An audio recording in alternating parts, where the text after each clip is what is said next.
ang Ginoo kung mao'y mosugo na asad siya'y ihatag nga gahom o kapasidad aron ang sugo niya matuman. Ang iyang sugo sa iyang mga apostoles, nga mao sa na iyang sugo nato, kanig yung pagpapahawa o mga yawa o pag-ayo sa mga masakiton. Nga ikatulo, ang pagsangyaw sa maayong balita. Pero ang nag-una gidiri, pagtigom niya siya mga apostoles, before niya gisugo, gihatagan sad sila og gahom. So ang gahom gihatag aron makabuhat. Kita manggod og sugoon na gitas Ginoo ba kanang mingon bitang Ginoo, higugma inyong kaaway, pasagpa lang mo sa inyong naong ana, pabali-bali lang sagpa, ibaligya ang tanan og ihatag ang halin ngadto sa mga kabos. Ang ato ding hunahunaon ang atong kaugalingong gahom. Ang ato ba? Muna mo ito, di madaw, kalisod ana. Luos lang tag-ana. Kaya nga ato kung ginahuna, ang ato manggahom. Nalimot ta nga kung musunod ta ana, mulihok ang gahom sa Ginoo nga gihatag diha nato. Di na hinuon ta ka-experience, unsa kanindot, unsa kalipay sa atong kasing-kasing, kung kamao na tang mohigugmag kaaway. Nakasuway mo ana? Kanang asawa nga mahigugmag kaaway, makaingon gina ang akong kalipay labaw kay sa gugma nako or sa gugmang akong natilawan sa akong bana. Tuo mo dili? Hoy kusga. Taka lang mo. Anong kinahanglan pa magyamo yung kusga? Og dito o ka, nya nakasinati ka, imo ginang ikas, o tinuod gina pa dir. Wa mo kasinati. Kay nga naman, ang inyo gyapong gahom, ang inyong ginahuna, higugmaa ang imong kaaway. Itistingi ko no, ikaw asawa, higugmaa ang kabit sa imong bana. Di ba ang imong kalipay nga nahigugma kas iyang kabit, mas grabe kaysa imong kalipay tungod kay nahigugma kas imong bana. Adi mo to? Tistingin. Og naa yun. Lagi. Mao bitaw ang mga apostoles nagsangyaw ani kay nga naman ilang gipamalandungan si Kristo og ang mahal nga birhen. Kay si Kristo og musulti sa na siya, iya man sa nang buhaton, di ba na siya musugo og di siya kamaong mubuhat. Gipakita ni Jesus ang dako kay niyang gugma, dili kaaway ang iyang gihigugma, mga kaaway. Pila guto ka tao ang nagsigig pulipulig, tamparos, luwa siyang naong, latigo niya. Pila guto sila kabuok. Yatak naman. Himo na magpurong-purong nga tunok, ana siyang nyag mo aksyon kakuha din, hapakon pagid atong mga gidaan nilang puspos. Porte gitong sakita. Pila guto ka buok. Dili usa lang kakaaway, daghang kaaway ang gihigugma ni Kristo. Nya mga apostoles nakahinumdom sila kay upa man sila mobuhat kay to. Grabiha di aning paghigugmag kaaway no. Unsa jud kay bation ani? Ana, ngano maning among-amo nga iya ra maning giagwanta niya mura magwa gid siya masuko. Diha sila na intriga. Pagkamatay ng Kristo, katong sila na nagsangyaw, gilatigo sad sila, gisud sad sila prisuhan, porting bunuga, usahay guruyon pa sila nga murag patay na. Inigkabuhi nilag balik, manag-awit sila sa kalipay. Ginoo, salamat nga gipaambit minimo aning kasakit ni Kristo. Hasta si San Pablo, porting yung lipaya na katulo siyang murag patay na. Ana, lipay kay si ana, ikakita niya siya mga bunog. Diin man to nga maong kalipay. Di na to gikan og tao, gikan na to Ginoo. Muna si Esdras, diri sa atong unang pagbasa, diha sa ilang pag-submit nga nagpaulipo na sila na nagbihag nila, nga wa na sila musupak sa Ginoo, nagpaulipo na lang yun sila, natingala kay siya nga nabalik silang halad dito sa templo, dili tungod kay nabuntog nila ilang kaaway nga ilang ipangpatay, gitagaan silang kagawasan nga mobalik sa ilang pagsimba sa Ginoo dito sa Jerusalem ug mutukod sa ilang templo. Ang naghatag mismo ang ilang kaaway, ang hari nga ilang kaaway. Dito siya nakaingon, Ginoo, grabiha ginimo, bisag na ulipon mi wa minimo pasagdi, tiaw mo ni naghalad na sad mi karon nga sa una gipangguba man ning among templo. Ang iyang kalipay midala ni Esdras sa pag-ingon, Ginoo, na uwaw kay ko nimo, kadaghan o kadagko sa among mga sala, sukad pa to among katigulangan, kita di kita mauwaw sa Ginoo nga magsigig sugo sa Ginoo, mga wa tay uwaw. Kamo nauwaw mo sa Ginoo karon buntagan? Ako wa gyud koy uwaw.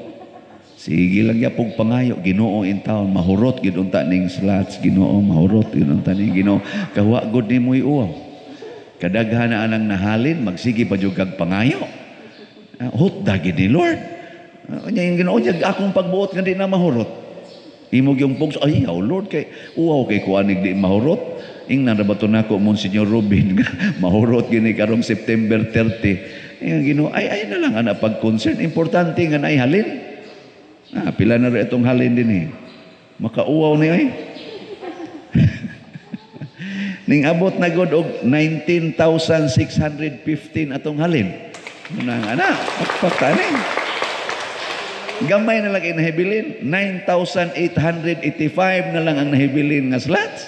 Pwede na ni Pacquiao, no eh? Og di san mo Pacquiao, importante nga. Grabe kay ning ipakita sa Ginoo sa akong pagkamakasasala, sa akong pagka wa giayo. Kamo sa inyong pagkamakasasala, apil sa mugampo nako, nga iniguli nyo dito, mamakak lang yapon mo, pariharata. Magsigil yapon mong pangasaba, pariharata. Sigil lang yapon mong panglibak, iapil pa ko ninyo. Unya ang Ginoo mo, hatag lang yapon sa atong pangayoon, uwaw kay taani, oy.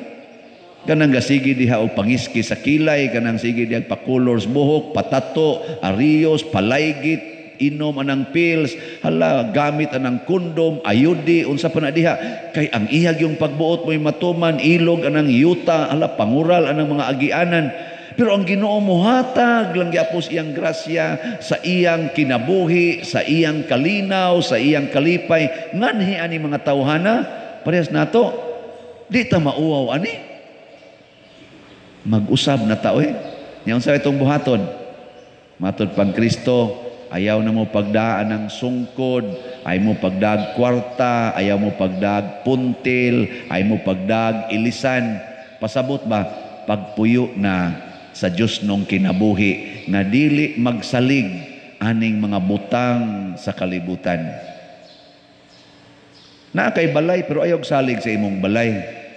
Na kay gisulob pero ayaw pagsigig kaatat sa anang imong gisulob, hangtod na lang noon bisag unsa na lay style imong isulob. Nya ug unsay mga bag-ong uso sa mga igsusulob, isulob gyud. Kanang short nga gision ana nya mubo kayo, isulob gyud. Mo man ni uso karon. Unya ra ba daghan na kaayog mga bato-bato ang legs.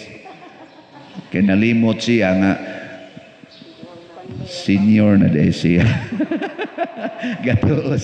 Gato pang 18 yang edad kay feeling man na, feeling 18. Oy, nagsuloban sa danang piting-piting kanang unsa nga na kanang skin, unsa ta kana? Skinny. Oh, kada bang mo pilit ba din Hispanit ba? Mo klaro ba yan ang imong mga barikos diha? Hastaging uwat sa imong tiil, mo klaro ang bagtak, mo klaro na diha. Kay ana man piit kayo. Sulob pag yun. Yawa na rabay sampot, yat-yat na kaayos tanan. So, may itong mga bugol pa kayong sampot, kaya ang pari magpangladok slaway. Pero kani mga senior magsulob na, yung pari, ang gila-silas mo sa nagsulob. Hinawayon sa ni pari. Hindi, nagsulti lang ko tinood ba? Kaya usahay man god, attach kay tani mga gipanulob, mga uso, ato yung sundon, bisag di na unta angayan nato isulob. Pras ko na ako god, daghang maingon, pader pagpa-color sa imong buhok, niya nga akong naong, angayan pa ka niya koloran ng buhok. Mubata ka pader, istoryahe. Gasto-gastohon pa ko ninyo, niya nga ako pag yung naong, ingon ani na. Mag-picture ko karon, niya tanawon to na ako kung picture pag kuan ako college o katong diri na padong sa katong gatrabaho nako. Ang akong picture karon klaro kay tiguang may. Oh, sus labihan kari arang-arang parignaw daghan kong nakauyaban kari dari wa gyud. Karong tiguang na bisag byuda di na masugot. Hasta byuda moingon na hilas-hilas biya nimo paria ka diha. Flirt ka na ako. Nang ikakatarong og lakaw, sakit na imong hawak. Mga ayaw na lang pagpakaron ingnon, puyi na lang ang gisultis Ginoo. Ayaw na mo anang kaatats anang mga pagkaon, gulang na ta. Magsige pagdating, kunya ang akong pagkaon, ang akong tambal, ay pagpakamatay na diha, guwang na ka. Nagpaabot na nimo ang mga anghel o ang mga santos, ang mga apostoles, tuas langit, ang mahal nga birhen gaandam nag-imong lingkuranan didto. Ang si Kristo na kumpleto na, well furnished na ang imong balay didto. Kay siya mag-andam kog balay para kaninyo. Di pag yun mo mangadto, magsige pag imong kawili ang inyong mga sakit. Inyong mga lawas nga galisod na naglakaw. Magsige pag yun, simbako. Ay pag tinarong na lang, pagpuyo na las katarong kanang imong yuta, ibaligya na ang halin ipalit aning atong slot. Dali kay ni mahurot. Dali jud kay mahurot. Inyong ipamaligya ang inyo. Ayaw lang sa tanan tingali. Kana lang sa mga extra nga yuta ba? Ana. Oy, og ipamaligya na ninyo. Kanang inyong mga ekstrang sakyanan. Ibaligya na. Imbis nga tulo ka buk sakyanan, usa na lang inyong sakyanan. Nya ang halin sa duha ka sakyanan, ipalit ninyo aning slot. Hurot ni kasunod adlaw oy. Nanong mamamto. Di jud katuhuan akong gisulti, ingon ana gid mo kaatat sa ana mga butang sa kalibutan nga gisugo ra ba ng Kristo, ayaw mo ana pagpuyo mo nga murag ulipon, salig lang mo kung kinsay mo dawat ninyo. Nya ang dili mo dawat ay lang sag pabugos, itaktak lang sad ang abog sa imong tiil, pasabot ay pamugos og di ka dawaton. Kita ra ba no mamugos gyung dawaton, mas stress gyud kung isalikway. Unsay naka-stress karos mga tao, kana gyung why mo like sa ilang Facebook. Mag-post ka ba ngadto sa Facebook, mag-TikTok ka, duha ra gyud kabuk mo like ang imong manghod ug ang imong igagaw. Nya ma-stress dayon. Ano man? Unsa may naadiha anang like kanang mo view, pila ka book mo view, pila ka book ni subscribe sa imong YouTube ug unsa pa diha. Nganong inana man ka? Anha lang jud ka magsalig ana mga tao, tuay Ginoo nga nahigugma nato nga matud pa ni Isda, bisag na ulipo na ta, bisag nagpakasa na ta, naglunang na ta sa sala, kining Ginooa, di gyud mo biya nato. Nya sa panahon nga kita magpaubos, ihatag dayon niya ang kanindot sa kinabuhi. Nay asawa karon na nakapanglaki og kadiyot. Pagkapanglaki na niya, gisalikway sa iyang bana o sa iyang anak, mga anak o sa iyang mga igsuon. Kaduha na siya ni attempt og hikog. Pero wa madayon kay mura kunog na ay mubabag og gamay. Karon sige na siya paminaw sa akong kuan kuno misa diha sa YouTube. Misa ako pader itupad ko na nako imong cellphone, magsigi ko nako ay kay kumpiyansa kay basig ma-develop kanako ba kay kapanglaki ra ba kas una. Ako, laki ra ba kong tinuod, I can prove you that. Bitaw kanin ko, sige, congratulations. Yun siya nakasabot, nagyog ko sa sugos, Ginoo, pader. Pero, pader, doon na pa kay paglaom nga dawaton pa ko sa akong bana o sa akong mga anak. Muna niyang gingon, kamo, kung sa kay inyong una-una, ningon ko kuno ang iyang anak, kanindot untag, mamatay na ka. Kay uwaw na kay minimo. Paghikog na, sinang kainom siya mga anak. Paghikog na, kay uwaw na kay minimo, wa ka mauwaw nga magpakabuhi pakas imong kahugaw sa imong kangilan. Ana, kamukha dinhi mga inahan, ingnon mo na sa inyong mga anak. Niya. Zaman, padayon ka? O hikog?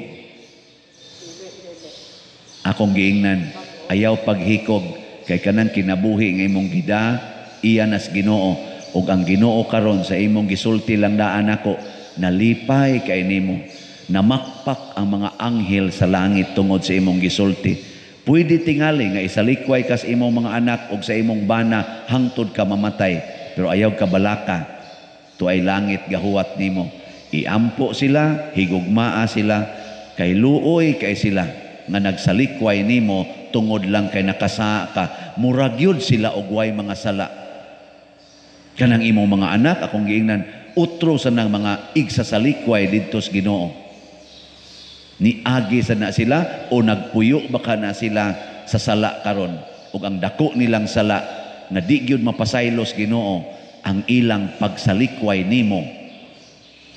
Oh, nakasa ilang mama. Pero ang anak na may salikway sa iyang mama, dako pag sa mama. Nga naman, ang una niyang gisupak, ang iyang utang kabubuton sa iyang mama nga mo'y naghatag niya kinabuhi. Ikaduha, ang pagsupak niya sa Ginoo nga nag-ingon, tahura ang inyong mama ug papa, bisan pag unsay mahitabo.